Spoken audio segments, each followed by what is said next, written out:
back to the daily grind, and shout out to the full-time patrons. Make sure to hit subscribe if you're new and hit thumbs up if you're not a baby back bagel biting bitch boy, cause you know what time it is. It's full time. MMA. Yair Rodriguez joined Ariel Helwani on the MMA Hour today, and he opened up about being abruptly cut from the UFC after turning down the Zabit Magomedsharipov fight for UFC 227 in LA. Hashtag real news. And what I got from this Yair Rodriguez, man, this is according to Yair Rodriguez. He said he offered to fight Zabit in Russia. He offered to fight Max Holloway on short notice when he needed an opponent. He offered to fight Josh Emmett before Jeremy Stevens needed. He stepped up to fight Jeremy Stevens. He said he even, Dana White came out and said that he also turned down a fight with Ricardo Lamas, because that's how Dana White explained cutting Yair. He said we can't just cut a guy for turning down one fight. He turned down two fights. He turned down Ricardo Lamas and he turned down Zabit. So that's two fights. You got to go. So with that being said, he also accepted a fight with Ricardo Lamas, but at a different time. But this is the thing for Yair Rodriguez. This is the UFC, not the Yair FC. And that's where because even though he said he offered to take those fights, that doesn't mean that made sense for the UFC, right? I'm sure there were quite a few featherweights that offered to fight Max Holloway on short notice whenever Frankie Edgar fell out. But that doesn't mean they're just going to give it to you, especially if you consider Yair Rodriguez was coming off of a loss to Frankie Edgar. So why would the UFC plug him into a title fight instead of someone like Brian Ortega or instead of somebody like Jose Aldo, who got the fight? Brian Ortega's fighting him next. So in the interview, Yair talked about all these fights that he was willing to take at these certain times, but the problem is, Yair's a fighter and his manager's a manager, but neither one of them are matchmakers. You can't just say, okay, I'm willing to fight now and expect the UFC to say, okay, Yair's ready to fight. No, we no other plans. It doesn't matter if it doesn't make sense for us right now. Let's just plug him in because Yair's ready to fight.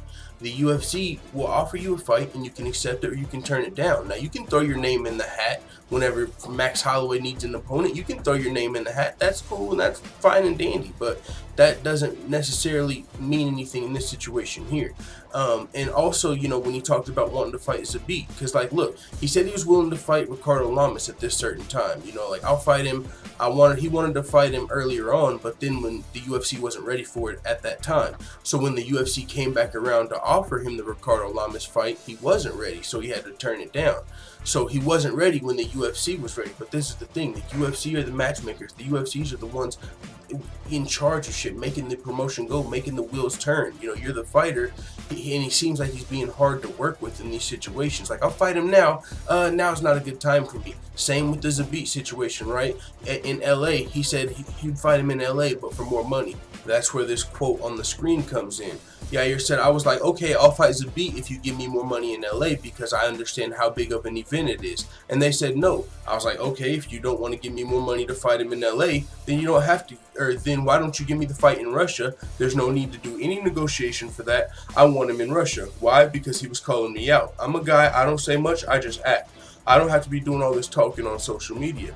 So he was essentially saying, okay, well, if you don't want to pay me to fight him on the big card in LA, let me go take it to him in his hometown because he's been talking crap. Can you work with me here? You know what I'm saying? So he was trying to force the UFC's hand either way.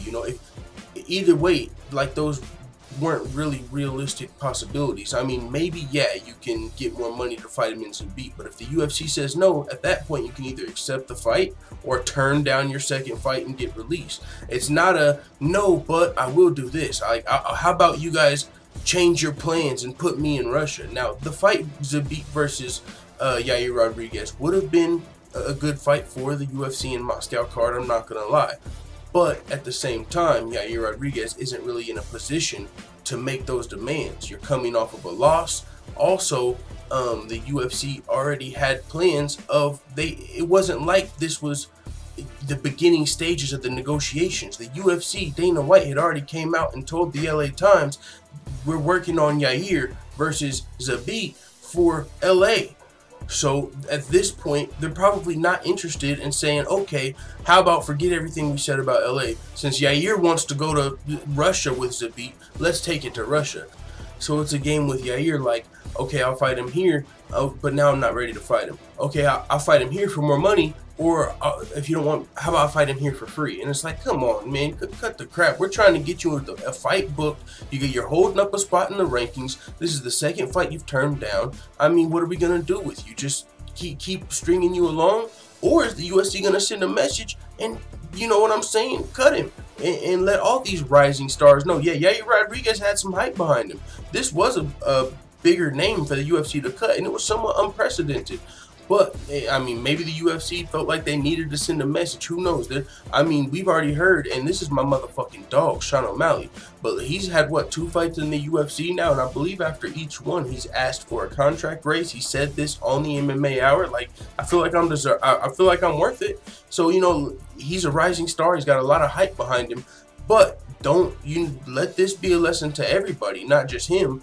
You know, you gotta kind of, the UFC is still the boss. You know, you are an independent contractor. You might have some leverage, but if you do take a loss, some of that leverage is gone.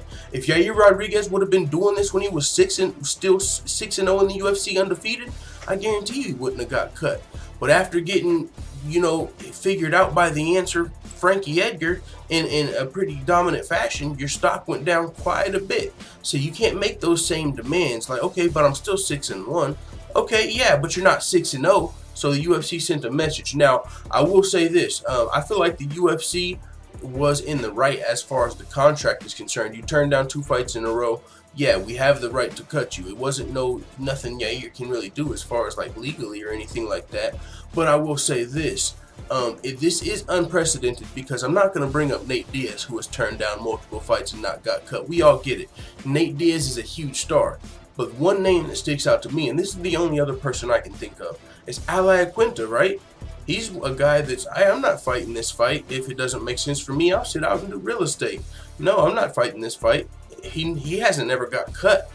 And so maybe he's got more followers or something than Yair Rodriguez, or maybe the New York market is that much more important than the Mexican market.